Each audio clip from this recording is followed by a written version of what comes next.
आगे चल करके जब नरसिंह का रूप धारण करके और हिरण्याक्ष का वध कर दिया, देवताओं में दैत्यों में पुनः फिर आकर के घमासान युद्ध हो गया।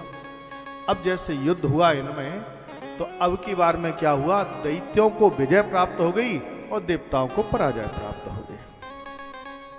अब देवताओं को पराजय प्राप्त हुई तो देखो एक बात बताओ, देवता और दैत्यों के पिताजी एक ही हैं जिनका नाम है कश्यप जी है।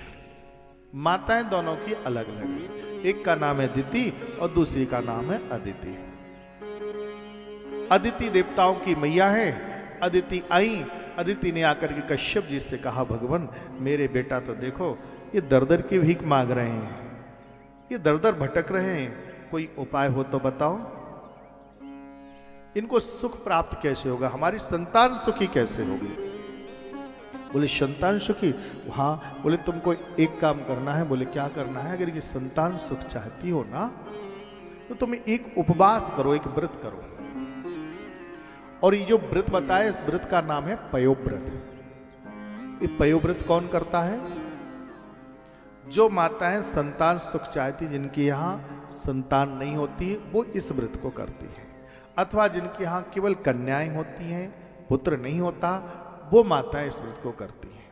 अथवा इनके पुत्र भी होते, पुत्री भी होती है, लेकिन वो सुखी नहीं रहते या जन्म लेते ही उनका मरण हो जाता है, वो माताएं करती।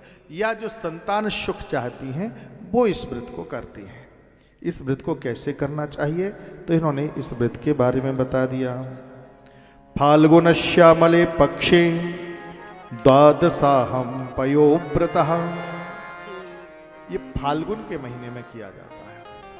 और फाल्गुन के महीने में शुक्ल पक्ष में 12 दिन तक गौ माता का दूध पी करके इस व्रत को किया जाता है।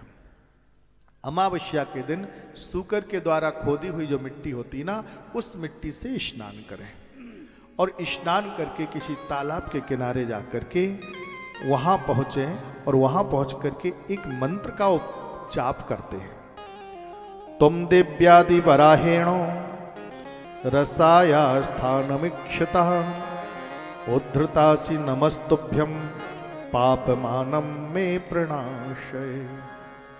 इस मंत्र का उच्चारण करें और इस मंत्र का रोज उच्चारण करने से उन्हें संतान प्राप्ति होती है, संतान सुख होता है। इन्होंने भी यही किया, विधि विधान बताया, विधि विधान से माने इस व्रत को किया और इस व्रत को किया तो साक्षात भगवान प्रकट हो गए। भगवान ने कहा, मां मैं बहुत खुश हूं तुमसे, कुछ वरदान मुझसे मांग लो। मां ने कहा एक काम करो। बोले क्या, मुझे कुछ और नहीं चाहिए, एक काम करो भगवान। बोले क्या, मुझे चाहिए केवल एक संतान। बोले हो जाएगी। बोले संतान भी ऐसे नहीं, बोले तो बोले संतान चाहिए मुझे आप जैसा एक पुत्र चाहिए। बोले मेरे जैसा। बोले हाँ। भगवान ने कहा मेरे जैसा तो मैं ही हूं। बोले भगवान ये आपका मैटर है, पर मुझे आपके जैसी एक संतान चाहिए। भगवान ने कहा कोई बात नहीं, मैं ही अब तुम्हारे यहां पुत्र के रूप में आऊंगा। भगवान की अंतरात्मा से ज्योति निकली, इनके हृदय में प्रवेश किया। समय आ पहुंचा। श्रोणायाम श्रवण द्वादश्याम मुहूर्ते अवजित प्रभु सर्वे नक्षत्र ताराध्यास चक्रोस्तजन्म दक्षिणाम। कहते हैं भाद्रपद का महीना आया, शुक्ल पक्ष आया, श्रवण नक्षत्र आया, द्वादशी का दिन आया, अभिजित मुहूर्त आया। जैसे अभिजित मुहूर्त आया उसी समय वामन भगवान का प्राकट्य हो गया। बोली वामन भगवान की